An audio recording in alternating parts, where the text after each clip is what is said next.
Hello, everyone, and welcome to another episode of Raise the Vibe with Liz. I'm your host, Liz Peterson, and today we are discussing Indigenous dreaming in the contemporary with Dr. Barbara Bain. For those of you not familiar with Barbara, Dr. Barbara Bain is Upper Klamath Shasta-Hawaiian-Anglo, living on Upper Klamath Shasta lands. She is an enrolled member in the Shasta Indian Nation of Northern California and an Indigenous psychologist actively working in the field of decolonial Indigenous psychology. She holds a PhD in depth psychology, a master's of science in cultural resource management, and an advanced certification in dream tending with master dreamworker Stephen Aizenstat.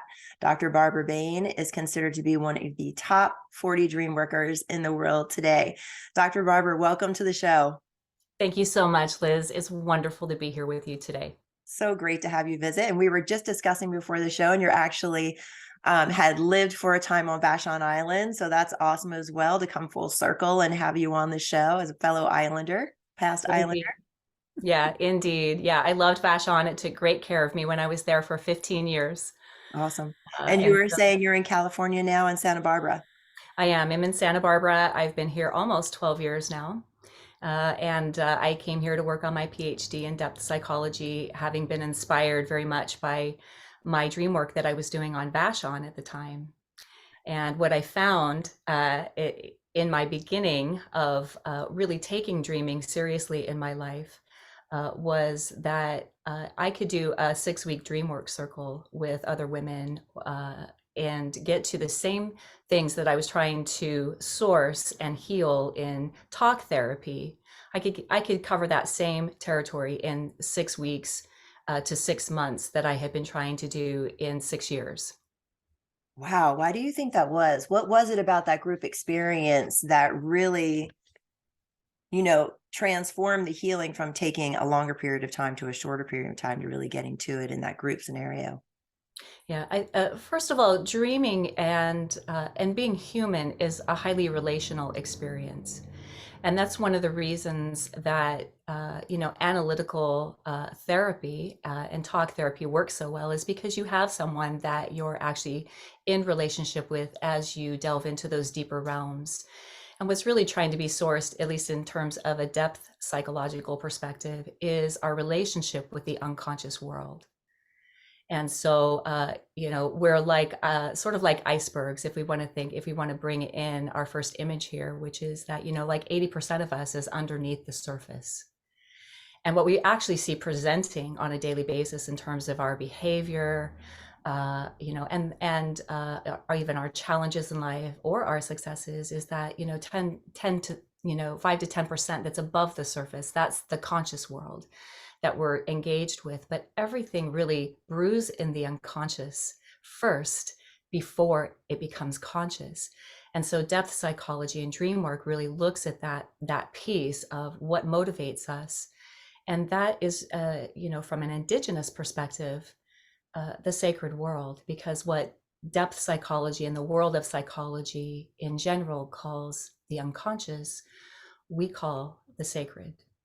And so really what we're doing is we're developing a sacred relationship with the dreaming world as it informs our realities. And when we pay attention to that, the healing process and what we're seeking is accelerated because it's actually in the natural rhythm with the greater universe and the greater sacred world. Oh, that's awesome. How do we work with that sacred dreaming in our life and not just in our dream state, but then in our waking state too? Yeah. Well, I love the having a dream practice, an intentional dream practice is actually quite important. Uh, it's important to remember that, as we are humans in this contemporary world, we all come from peoples that emerged from sacred realities and sacred universes, prior to coming here to this embodiment. And so when we develop a dream practice, what we're cueing off to the sacred world or the world of the unconscious, which is actually a process, not a place, is we're letting it know that we are seeking a relationship with it and that we're willing to be informed by that relationship.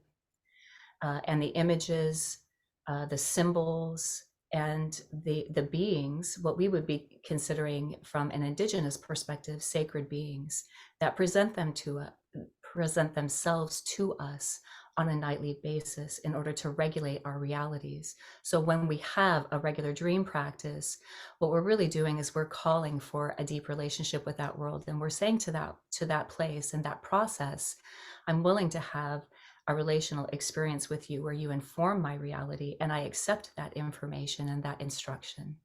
And I'm willing to then integrate that into my waking life, and take action upon what is presented to me in that world and take that seriously.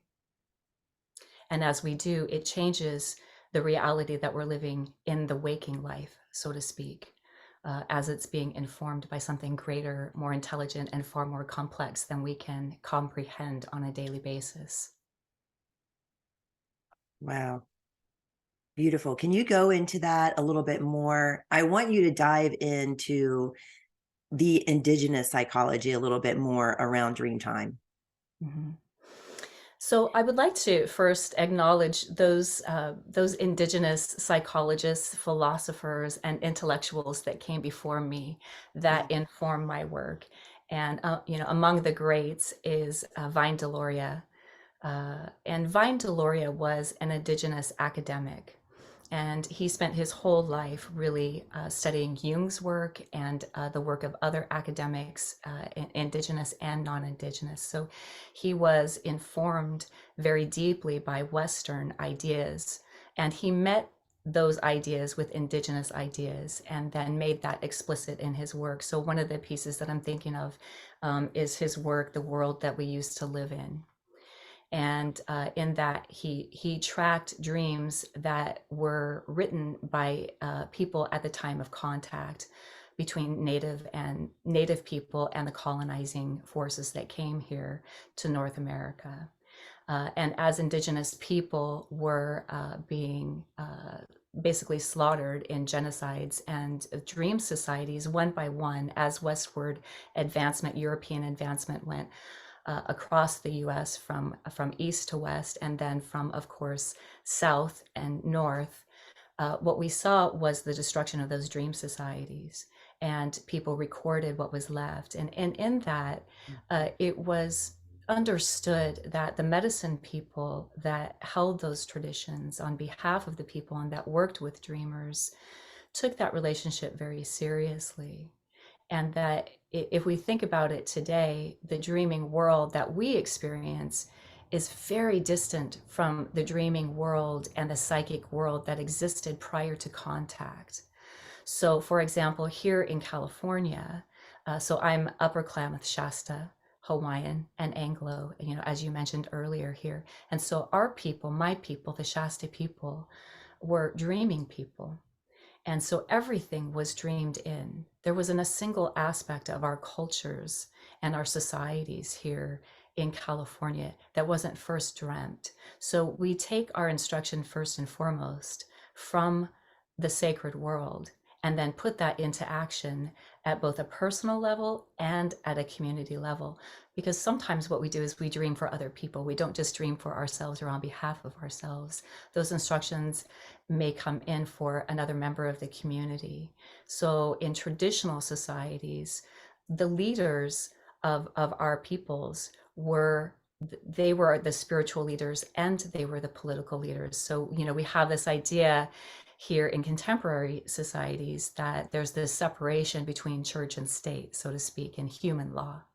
But in sacred law, there is no separation there, and that a person would get their rights to be a leader and be a wise person, a holy person, a shaman, so to speak, based on their abilities to dream with nature and then share that with the people. And then the people, on behalf of that dream in the sacred world, would make that so in the material world. So, for example, the way that the villages were constructed, what was eaten, when it was time to hunt, when it was time not to hunt. If there was something that happened in the village, so to speak, that was inappropriate or that had broken protocol with another person or with the sacred world, we would dream on that. And then that that the change that came, or the information that would come from that dream, then was put into action into the material world, into the waking life. So every single thing that we had done traditionally was dreamt first.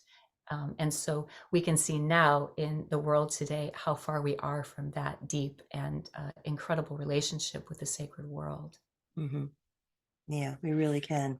How has Indigenous culture used dreaming to heal from the colonization of um, the Americas, Mhm. and also that intergenerational trauma that happened along the way? Yeah, that's a wonderful question.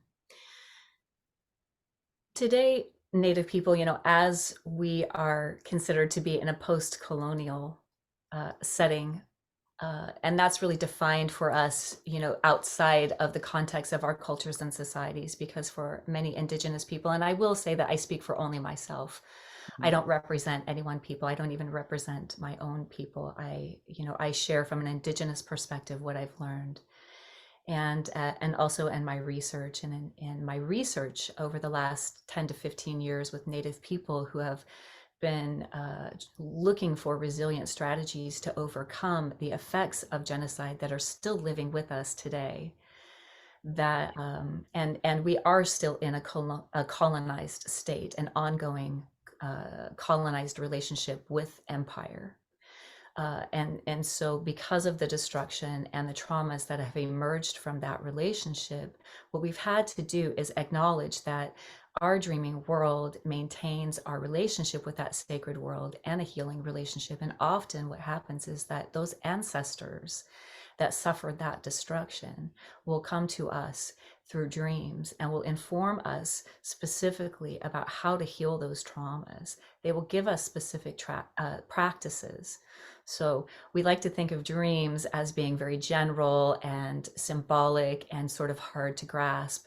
And I really encourage people to look at the specificity of dream and exactly what's being shared by the sacred world, by the ancestors, and by everything that's guiding us in the more than human and the non-human world, to be able to receive that instruction again, and with the caveat that we as long as it doesn't hurt ourselves or another person, because when harm comes in, then we know that that is no longer sacred. The sacred world is built of a world of love. The non-sacred world, or the world of destruction, disintegrates and dismembers, but love puts it back together. And so that's the pieces that we pay attention to.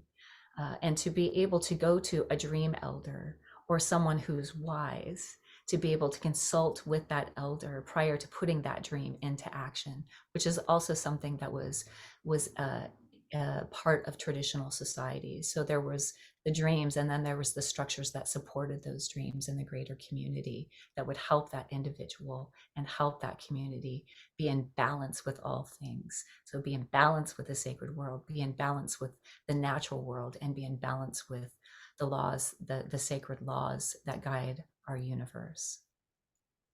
Oh, that's awesome. Thank you for that, Barbara. I saw on your website also that you do a lot of community dreaming work. Could you share with the audience a little bit about what that looks like and some of the things that you work with in community? Yeah.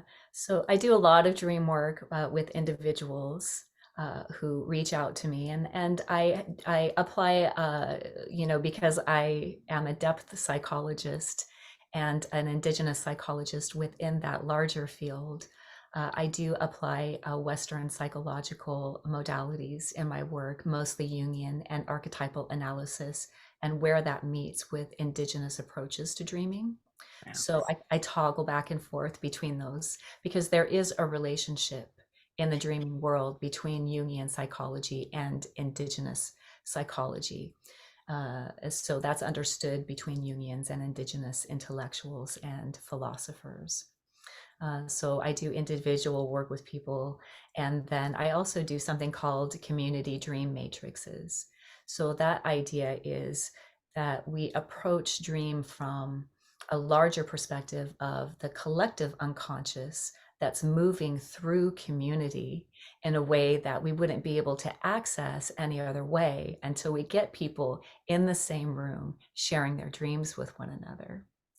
So the idea in community dream matrix or in dream matrix or social dreaming that came is an ancient idea, but it came out of Europe again in the 1980s and went big. The idea is that the matrix is intended to be exactly what it is. So the people that come together for that matrix were meant to be in that particular place at that particular time. And as those folks begin to share their dreams, what you realize is that you're dreaming with other people, you just don't realize it. Wow. So a lot of people don't even, they're like, I don't really dream, or they think that their dreams are odd or unusual.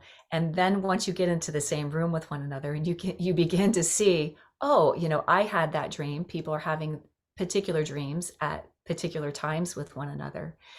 And most importantly, what happens in community dream matrix is that the dream figures themselves begin to meet one another in that larger setting. And so as the matrix, as people are sharing their dreams in kind of this popcorn style, you begin to notice that the dream figures are dialoguing with one another and beginning to know one another. And then things begin to get worked out at the community level and present themselves in ways that you really wouldn't be able to see any other way. Wow, that is amazing. It reminds me when doing yoga nidra, everybody in the group, the brain waves sync and it becomes like a group mind. That's really what that sounds like to me. Indeed, yeah. And Yoga Nidra is one of those pieces that I will bring into the dream matrix at times, because what it does is, the matrix of the body then, in Yoga Nidra, you're kind of lacing together energetically all these nodal points of consciousness in the body. And then then it's supported by the larger matrix of the human beings that are in that room, and then the universal matrix, right? What we call the universal dream matrix, which is that sort of spider-like web of connections, of nodal points of consciousness that connects us with the grid, the energetic grid that's surrounding the world, if you have ever read Greg Braden's work, and then the extended sacred universe that we're also in relationship with. So you can see in dreaming, as we open up, the heart, which is the seat of imagination. The idea is that we don't dream with our brain. It's not a biochemical process exclusively. It's a sacred process that emerges from the heart outward. And as we do that, we begin to heal, because we're in a deep relationship, not only with the sacred world, but with one another in the community and our own hearts in particular, and what emerges from that sacred place. Wow, that is fantastic. It is so fascinating. I'm so curious. So I work with dreams, love dreaming, track my dreams, keep a dream journal. And I feel sometimes I'm doing my own work, of course. Sometimes I'm off somewhere else, like doing work. I wake up tired, right? And then sometimes I'm tapped into the larger matrix, right? I'm seeing, little tidbits of kind of what's going on. So how can we work with our dreams to improve, to benefit ourselves in our life? Like, do you have any tips, tools, resources, stories that you could share around being able to work with our dreams in a new way that Yeah, maybe we haven't heard before? yeah, indeed. I have a story that I'd like to read, because we brought Vine Deloria in, and just as an example of what happens when a powerful dream, or a calling, so to speak. We'll just deal with, there's different gradations of dreams, or different kind of qualities or flavors of dreams, that find us, that meet with us in the dreaming world. And some of them are about healing, some of them are about personal calling, some of them are about like little housekeeping dreams that we're just kind of sweeping out the corners of what happened the day before, or the television program that we watched before bed, which we would consider to be, more of a modern, non-Indigenous dream, so to speak. It's not necessarily rooted in the earth itself. So we're going to take the approach right now that the dream that we're discussing, is one that was given for healing purposes from the sacred world, and that is in a deep relationship with the earth and the earth's dreaming. Awesome. So the dream that I'd like to share with you today is from the book that I was talking about earlier, The World That We Used to Live In by Bain. And this is Eagle Shield's dream. A man appeared to me in a dream, showed me a plant, and said, "My friend, remember this plant well. Be sure to get the right one, as it is good." It was a badger who appeared to me in the form of a man and said this. It was the first time that the badger came to me, but afterwards he brought me other herbs. There were no songs with any of the herbs which the badger brought me.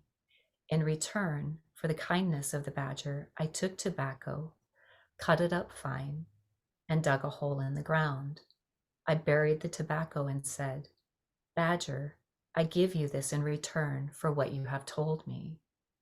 When the badger is alive, he eats this herb. Whatever herb the badger introduces is especially good. Some consider his medicine stronger than that of the bear as he digs deeper and farther into the ground. Eagle Shield said that he buried a little tobacco as an offering to the badger whenever he dug any of these roots. Yeah. So in this way, when we talk about a relationship and the relational quality of dreaming, the dream here has been very specific. So the instruction then is taken by the dreamer, and it's honored by enacting an offering in the daily life, in the waking life, and in the waking reality. So what the dreamer has said is, I honor your dream. I receive that dream. I take that reality seriously, as if it was a greater reality, not a lesser reality. And then I put the medicine and the calling and the healing that was offered to me into action by burying that tobacco in the ground. So action has been taken on the dream in the waking life to make it so. Now the relationship between the material world or the profane world that we're living in is then seated with the greater sacred world. Now the relationship continues to build, right? So the instruction has been received, it's been honored, it's been put into waking life. And now that dreamer can move forward with that medicine and that power. And it changes the quality of everyday existence, because now there's a specific protocol that's been put into action. And then that protocol continues to build relationship with the more than human world that guides us. I love that. Could you give a couple more examples or stories around this process? Yeah. So let's take a story of, let's just say that sometimes people dream of things like flowers, mountains, rivers. We would consider that to be an archetypal image that is indigenous in nature. So an archetype is a repetitive act of consciousness since primordial time. That's one way that we would define it. So it's a potential consciousness, right? That has been dreamed and acted upon and acknowledged for so long that it becomes part of, it's almost like part of the genetic makeup of the material body, because we are the materials of the earth itself, right? And so the dreaming understands this. The great dream that is dreaming us knows this to be true. So say if I dream of a flower, that's my flower in my dream. That flower is specific to me. And there's another dreamer may have a dream about a similar flower, but it will never be the same flower. So to take the potency of that reality and to then make associations. What does that flower mean to me? Rather than looking at a larger field of interpretation, which a lot of people will do. They'll say, well, what does flower mean from everyone else in the world? You know, how has that been interpreted by the greater cultures, the greater society, or someone else? But in this deeply personal and more depth-oriented and indigenous-oriented form of dreaming, and honoring that dream, I would make an association with that flower. Well, if it was purple, and soft purple, for example, I would associate that with something that was going on with my sacred relationship, becoming more clear to me, rather than, a danger maybe that someone might see. Say the flower is crushed in a dream, in another dream, I would take a different perspective on that same dream and on that flower. I would want to know what was going on in that dreamer's life that had maybe impaired the reality of that person to pursue their spiritual life in a way that felt good to them. What was happening in their relationships, in their family or in their community, that might have been crushing to them. Or if I say in my dream, I take that same flower that hadn't been crushed and I put it on an altar and I light a candle to it in the dream, that's a different quality of relationship. So the dreaming world, like I said before, is very specific for us. It gives us very clear guidance if we're listening. So in order to receive that guidance and connect with our dreams, the first thing that I suggest people do is keep a dream journal. And it's, it can be kind of considered passe these days, or kind of hippie new age, but a dream journal is actually a very potent thing. When we dream, we are taking something that is not of the material realm, and then in the dream journal, as we put pen to paper or pencil to paper, we're actually enacting an ancient action called scribing, right? And it's a bit of magic. So when we put that pen to paper and then we sort of channel that dream through that pen and onto that paper, we're making the dream a certain reality. And we're also giving another signal to the dreaming world, or to the great dreaming, that we're ready for its instruction, that we're paying attention to it, and we're gonna honor that in the realms that we're living in now. And then writing that dream out. And often what happens, this is my experience of dreaming, is that we start where we left off at the end of the dream, right? So we sort of begin to write the dream from the end of the dream forward, in a way. And then at a certain point of consciousness in writing that out, it shifts. And then we begin to write the dream from the part that we remember again, forward. So I noticed that piece, that conscious piece of when did the dream itself shift from the past to the present moment, and what consciousness was apprehended in that moment by that dreamer. So I noticed that. And also to give ourselves a break and say, we don't have to write a perfect narrative right now. It's okay if it's messy. To be able to, be in the same position as we're writing that dream, to move the body very little, so that we don't interrupt the body and the kind of the container that the dream came into. And so as we write it, to just, if we can't get a narrative down, just specific bullet points that will bring us back to that dream. And then as we rise, get our cup of coffee or our tea in the morning, then we can sit down with that dream journal and that pen and paper, and then rewrite the narrative or fill in the places. And as we write, then the memory of that dream will inevitably begin to unfold in detail in a way that we didn't trust before, but that as we write, we'll see that the narrative, it wants to be known. The dream wants to know us. It wants to find us. It wants to help us. So we can have faith in that as we write it out. Then, what we have is, with an ongoing dream journal, we can access the narratives of our dreaming world that are happening over time. So I have dream journals from 20 years. And so I can go back if I'm dreaming in certain themes or with certain characters, animals in particular, or situations and circumstances, and there's something particular happening in my life, I can go back to the dream world and see the narratives that I've written out, and to see how those dreams have changed in form, because no dream is ever exactly the same. We may have the similar themes, Hmm. but the exact same dream will never happen in the exact same way because we're perpetually becoming, right? This is an ongoing creative process that we experience.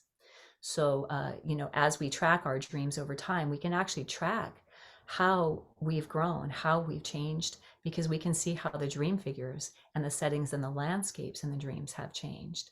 And now we have a measure not only for, the potency of that change and the characters and the qualities of that change, but we can understand then how we ourselves have grown and become different, and then where the generative edge of dreaming is for us, what is unfolding for us, so we can always be in relationship with that. I love that. I can really see that. And I can see that in my own life. I had a reoccurring dream that happened from the time I was like 5 or 6 years old until just a couple years ago.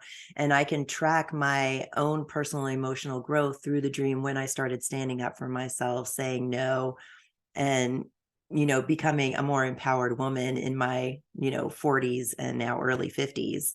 You can track like what's going on in your life that Yeah, way. it's a beautiful process. That's a beautiful example. um, we used to have, in dreaming societies, we would have others that would witness our dreams. We would have a community that would have been walking with us with those dreams. We would have elders and holy people and medicine people that we would go to kind of hold this container. And in a way, the dream journals hold that container for us in a way. It can continue to reflect to us what those inner processes are all about, and how they're helping us see ourselves and our soul's work here. Because it's not just entertainment, there's a purpose here. you Yeah. know and it's beyond just keeping the brain active and alive at night, as a lot of cognitive behavioral approaches. Depth psychology doesn't take those approaches. Indigenous psychology doesn't take those approaches. We really do see this as a soul rendering process and a soul expanding process, depending upon the quality and characteristics of that dream. And one of the things I pay particular attention to is the landscape in the dream. If we Mhm. understand the landscape in the dream, the world that the dream itself is situated in, then we understand kind of the landscape of our waking life and our waking reality, because the dreaming world is also offering that to us. So if we're in a tumultuous environment inside the dream, our waking life may also be tumultuous. So we can begin to pay attention to the quality of the inner life and the inner world. What does the inner world look like? Oh, wow, I love that. The dream shows us. I can find myself like tracking back to dreams and like looking at landscapes as you're talking. It's really fascinating to me. And I love the dream journal and how you go back and sit with it. I always jot it down or put bullet points, and later on, if something else comes in, I'll run in and like jot that down. But to sit down and really allow it to unfold and sort of do like conscious, right, or unconscious writing, I think that's beautiful too. And really working with it to kind of track, where you are in your life, where how certain situations are looking that you might not have awareness of in waking life, but your dream may be showing you, hey, this is going on. This is the landscape that's really existing right now if you pay attention to it. Yeah, and especially if, like what you're talking about, the repetitive dreams, the recurring dreams. The recurring dreams are a great indication that the dreaming world and that your own personal psyche, the soul itself, is speaking to you in a way that's trying to get our attention. And it will continue to send that dream back in different forms in a slightly different ways until it gets our attention. Hmm. Nightmares are the same idea. When we have a nightmare, it's something that we simply cannot ignore. And we may wake from that, we may be shaken, we may be upset for part of the day because it's living in the body somewhere. So it becomes important also to pay attention to, where is the dream living in the body? Where Hmm. So when I work with people, we will get to that place where we say, okay, if you imagine yourself back in the landscape of the dream, we go back to the dream, we really put ourselves back there as much as possible, and then we access, where does that dream feel most alive in the body? Because now we're in the somatic experience of dreaming. We don't dream, this is the sacred vessel that we've been given, and it's active and alive with the dreaming world. So, as we think of any image that comes to us, or any of the images that have arrived in the course of our conversation, so many, Mhm. these things come unbidden to us. We can't make it up most of the time. No. It's far too intelligent and complex. It's far too big for us to contain in that way. So, it's really very unfathomable. So when we have these practices where we can capture little pieces of what the sacred world is trying to share with us about our human experience here, souls in a human body, spirits in a human body, then we can regulate our realities by paying attention to what's arrived, working intentionally and consciously with that information, working in gentle ways, in forgiving ways. So I like to, whenever I dream, I'll take one aspect of that dream and make it so during the course of my day. If I dreamt that I went swimming in the ocean the night, during the course of the night, and lucky me, I live here in Santa Barbara and I can go get in the ocean any day of the year, I'll go take a swim. I'll jump in. I'll hold the dream in my presence and in my body as I do so, and then I'll repetition to the dreaming world if there's anything more that wants to be shared. And so not only am I continuing to receive the knowledge of that dream as I walk through my day, but I've also engaged with a direct healing process and practice that is directly linked with the dream, that honors it and that honors the body as well, so that I can release anything maybe that was of tension or confusion from the night before. I've engaged in a cleansing ritual. And when I do these rituals, I often suggest to people that they take one piece of that dream that speaks to them, the most alive piece of the dream in particular, and then bring it into their waking realities and honor it for the next 3 days, 3 times a day for the next 3 days. So we're working with the sacred three, right? Mhm. And as that intention then is woven into the waking reality, the inner world and the dreaming world will then progress with that dreamer. And what has the healing and the understanding and the knowledge that's been sought has a place to land and arrive, be expressed, and be part of the living dream of that dreamer. Wow, I love that. I love how you're taking a specific part of the dream and you're bringing it out into our waking dream, right? And then working with it and asking, what else do I need to know? What is there something else that I need to know about that? And continuing to work on it over that 3-day period, to where it could unfold naturally, and give you the spirit could give you more information as the days go on, not only again, in dream time, but in waking time, if you're asking that question and following your intuition and hearing, what's coming in to your mind, that's a great process. Oh, beautiful. Yeah. Yeah. And this reminds me of the work of Eduardo Duran. Eduardo Duran is one of the most preeminent Indigenous psychologists in the world today. And his work is deeply, deeply sacred, very powerful. And he is the one that really coined that term, there is a dream that is dreaming us.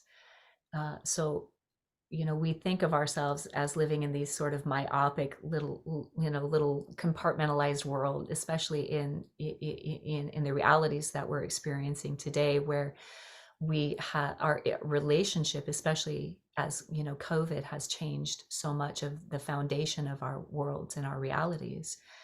It calls into question, what are we in relationship with ultimately? What are those larger relationships that are guiding us, those larger forces, those larger creative forces that are guiding us. And so if we acknowledge that in the sacred world and in Indigenous understandings, that there is a great dream that is dreaming us, and that we are dreaming within that great dream, our own personal dream, that we are always dreaming. We are never not dreaming. So if we can understand this and kind of apprehend that as a foundational piece of our realities, then what we've done is we've invited the great dreaming back into our personal realities, our community realities, and our global realities.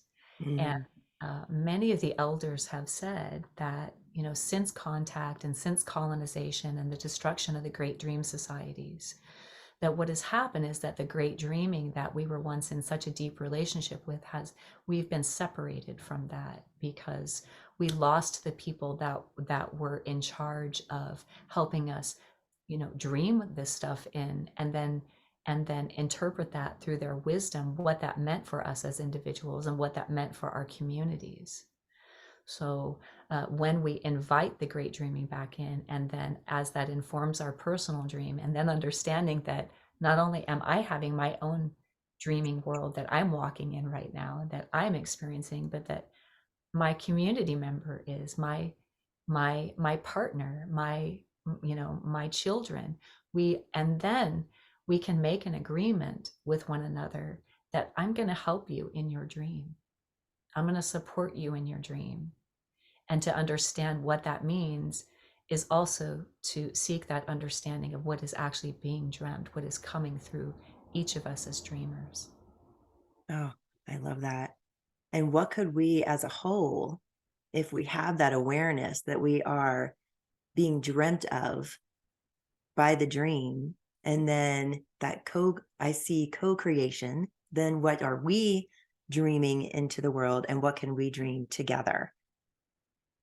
Exactly. Yeah. And to dream something together, to dream with something that is so much greater than we are, the powers of the universe. And that's an important thing, Mm-hmm. because we understand that there's something more powerful than we are that's guiding us. It's a very humbling experience. And then we can approach our dream and others' dreams with a lot of tenderness and compassion, and also a very clear attention that is then paired with intention. So if we're paying attention to what is being dreamt, then we understand what is happening in the undercurrents of ourselves and of our community. So then we can address it, or we can address what's happening in the family system. We might sit down at the table and share our dreams first thing in the morning as a family, and then see where we're dreaming with one another. Where are the common themes and character? Where's the rub? Sometimes, what's the Mm-hmm. conflict? And then we go back in and we source the dream for not only what was the conflict or what was the difficulty in the dream, what is trying to be worked out, but then what is the medicine inside the dream? We often look for the medicine or the cure in the waking world, and we try to pull that into ourselves. But the critical move has already been made, which is that if we back it up and we go back into the dream and we situate ourselves back there again, even if we're sitting around the table together, say as a family, and then we ask ourselves the question, what is medicine here in this dream? What feels like an ally? Mm. And as we feel that place, what feels like medicine, the image will arrive. It's guaranteed. It's going to arrive. And if we use our intuition appropriately and we don't question that, we don't try to think it through, we don't try to analyze with the mind, but we feel through it with the heart, then the medicine then has arrived, and then we can apply that medicine and make a new agreement about how we're going to go about, healing or being in relationship with one another. Oh, I love that. And I love the image of the midwifing of the dreams in the family, to where you said before, there was a dream keeper, that you would take your dreams to. And how unfortunate we don't have that at our fingertips these days. How beautiful would that be to bring that in Yeah. to our days. And how can we do that for ourselves and our families? Now when we're sitting at the breakfast table and we're asking, what did you dream? It's taking that question, oh, this was my dream tonight. What was your dream? To a whole nother level of being able to figure out the dynamics of the family and what is the gift, what's Yes. the wisdom from the dreams that we can bring into our families. Yes. Yes. Yes. Yeah. Awesome. That's beautiful. Is there anything that we haven't discussed that you would like to bring up and share with our audience? Hmm. Yeah. Well, I would like to not get too far away from how it is that we can bring dream back into our realities as a sort of a co-partner in reality to Awesome. this waking life. Yeah. So having once again having an individual dream practice, having a personal dream practice that acknowledges who we are as dreamers, that is a natural state of being, is very important. And so, what people are seeking often in the waking life, and the difficulties that they encounter with what is being sought, you know, uh, um, can often be found in the dream. And so, to begin there, what we're seeking isn't out there. What we're seeking is in here. And when we address that place, then what is in the inner reality then becomes the outer reality that we want to be in relationship with. So to understand that when we take care of home here in the dreaming world, that and when we resolve those places that need resolved or need support or need prayer or acknowledgement, recognition, maybe there's a good dream that's come, we're going to honor that in the same way. We're weaving with the inner world in a way that then becomes manifest in the outer reality. So, to take that critical step back home to being human again, dreaming is one of those things that helps us feel human, that helps us see our sense of purpose, that gives us meaning, that helps us understand our realities when they're confused, and that helps us celebrate our realities when they're joyful. Dreaming helps us see what we can't see any other way, and that's its great gift. So to begin there, and then to have that personal dream practice and get a solid sense of that, and then to take responsibility for what's been shown in that dream. As I said before, whatever with every dream comes rights and maybe special skills, special ways of knowing, but with those special things comes responsibility. So one of the the pieces of work that I love so much is the spoken work of John Trudell. And I highly encourage people to revisit John Trudell's work. John Trudell was one of the most well-known members of the American Indian movement here in California. And he was one of the people that was originally at Alcatraz Island in San Francisco when it was taken over by Native people in 1969 and 1970. They held that out on that island for a year to try and reclaim it for Native people here in California. They were eventually removed from that island from the federal government. But what John Trudell said was that we all come from a people who understood that we came from a sacred reality. We all emerge from sacred realities into this and to our specific places of emergence here on this earth. Right. And so whoever we are, no matter if we consider ourselves to be indigenous or non-indigenous, I take the perspective that as Native people, our indigeneity is grounded right here in our sacred places of emergence. So for me, that would be Mount Shasta. That's where my people have been. That's where they have always been. We didn't come from anywhere else. We were always there. And more science gets out there and conjectures around that, they come back to that same thing that Native people have said. We didn't come across some, Bering Land Bridge. We didn't, we've always been here. So that's an example of a place of emergence. And so for all of us, no matter if we're European, no matter if we're South American, no matter what, we all come from sacred people who are indigenous to that place. With that understanding of who we are and our distinctive peoples from which we come from, there was an original dream that dreamt those people, that dreamt us. Mm. I encourage people to understand what is the story of your people, and what was their original dream that brought them here, and that helped that dream emerge into this reality and this place.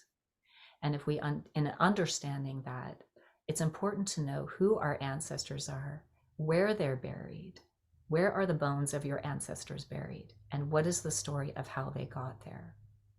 And to be able to revisit the idea and their journeys and their stories and their emergence into this place, because with that emergence came particular instructions about how to be human here. What we've lost is our humanity in our world today, and that deep sense of what that means. And if we go back to our original instructions given to us by the Creator through the Great Dreaming, then we'll understand how to be human again, how to love one another again, and how to address our realities in a way that brings us back into balance with the sacred world and with the very earth that we're living on here. Because the earth itself, she is dreaming with us. And that's an idea that we look at in depth psychology called the anima mundi, or the soul of the world. So as we dream, we're dreaming with her, and she is also instructing us on how to move forward in particular ways in our realities to heal our reality here, to help us be human again, and to help us know what that means. I just want to let that sit for a second, because that was so well said, Barbara. Thank you so much for sharing that. It's my great honor. And I think that is a beautiful place to stop, honestly. It's Thank been you, a true joy being here with you today, Liz. Thank Barbara. you It's so been so much. great to have you on the show. Thank you so much. And I want people to go back and listen. And if you choose not to re-listen to the whole entire thing, just listen to that last 5 minutes, because that really is that remembering, that going back, that helping to bring balance back to our planet by remembering, and having that connection. Barbara, thank you so much. I really appreciate it. This has been a beautiful talk, and I really appreciate you. Thank you for the work that you do in the world. It's my joy and my honor. And thank you for helping me be who I am. This is what I do, and this is how I'm most human. And it's my great honor to do so. And I look forward to talking to you again. Yes, that would be lovely. And thank you, everyone, for joining us today. I'm Liz Peterson, and this is Raise the Vibe with Liz. You can find me on YouTube, Facebook, and Instagram at Raise the Vibe with Liz. And remember to get out there and raise the vibe. Thanks, everybody. Have a good day.